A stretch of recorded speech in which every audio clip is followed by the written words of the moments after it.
ইন্না নাহনু নাযালনার যিকরা ওয়া ইন্না লাহু লাহাফিজুন। জোরে কোন আল্লাহু আকবার। মুসলমান ভাইরা রে আমার, আল্লাহ রাব্বুল আলামিন আজ থেকে বহু বছর আগে এই দুনিয়ার জমিনে মানুষগুলোকে সৃষ্টি করিয়া পাঠিয়ে দিলেন। বন্ধুরা আমার, মানুষেরা দুনিয়ার জমিনে চলে আসলো, কিন্তু এই মানুষদেরকে যে আল্লাহ রাব্বুল আলামিন সৃষ্টি করিয়া দুনিয়ার জমিনে পাঠাইলো, এই মানুষগুলি দুনিয়ার জমিনে চলে আসার পর বিদ্যা বুদ্ধির বারে আত্মহমিকা করে দাম্ভিক জীবন গঠন করে এই মানুষগুলি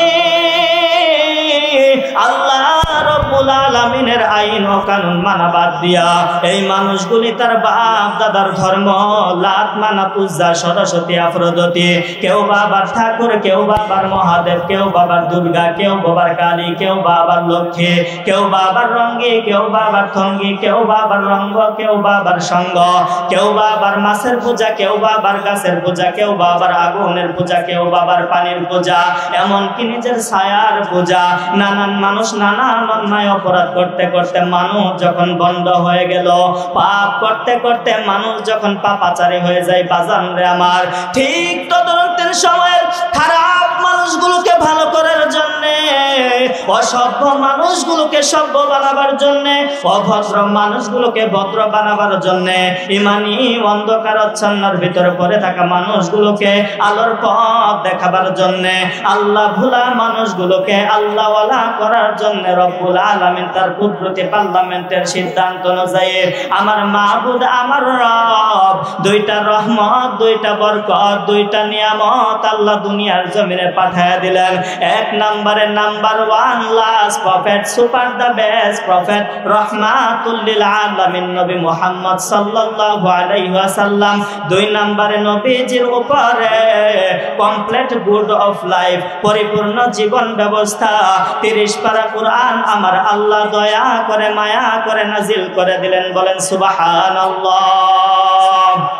আল্লাহ বললেন নবীজি তামাম পৃথিবীর মানুষগুলোকে আমার পক্ষ থেকে জানিয়ে দেন, নবী গো, এই মানুষগুলি যদি আমি আল্লাহর কোরআনের দিকে এগিয়ে আসে, এই মানুষগুলি যদি আমি আল্লাহর কোরআন দ্বারা নিজের জীবনকে সেটিংস ফিটিং করে নেয়, এই মানুষগুলি যদি আমি আল্লাহর কোরআন দ্বারা তার অর্থনৈতিক জীবন, পারিবারিক জীবন, সামাজিক জীবন, রাষ্ট্রীয় জীবন, সমস্ত জায়গায় যদি আমি আল্লাহর কোরআনকে এই মানুষগুলো মেনে নেয়, আমি আল্লাহ রব্বুল আলামিন খুশি হইয়া এই মানুষগুলোকে আমি দুইটা জিনিস পুরস্কার দেব। আল্লাহ বলে সূরাতুল বাকারার 221 নম্বর আয়াত, ওয়াল্লাহু ইয়াদউ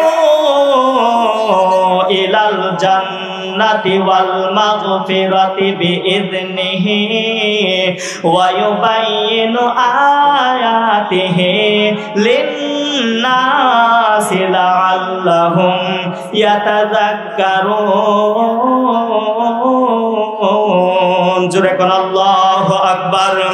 আল্লাহ বললেন নবীজি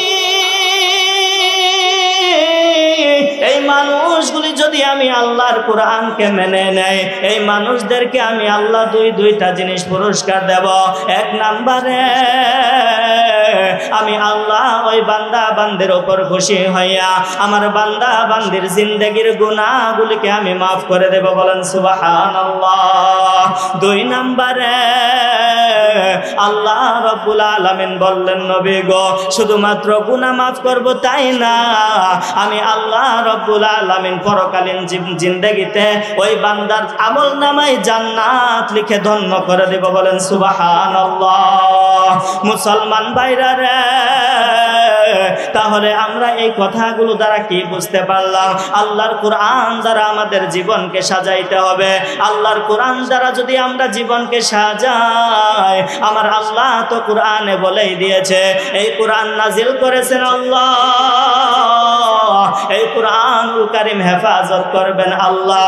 মুসলমান ভাইরা রে আমার, আল্লাহ রাব্বুল আলামিন এখানে শুধুমাত্র কোরআন নাজিল করার কথা আর হেফাজত করার কথাই বলেন নাই। মুফাসসিরিন কেরাম ডাক দিয়ে কয়, ও দুনিয়ার মানুষেরা রে, আল্লাহ রব্বুল আলামিন শুধুমাত্র এই কোরআনকে হেফাজত করবে এমন না, এই কোরআনুল কারীম যার কলবের ভিতর থাকবে, এই কোরআনুল কারীম যার কলিজার ভিতর থাকবে, এই কোরআনুল কারীম দ্বারা যে ব্যক্তি নিজের জীবনকে সাজায় নিতে পারবে, কোরআনকে আল্লাহ যেমন ভাবে হেফাজত করবে ওই ব্যক্তিকেও আমার আল্লাহ তেমন ভাবেই হেফাজত করবে। বলেন সুবহানাল্লাহ।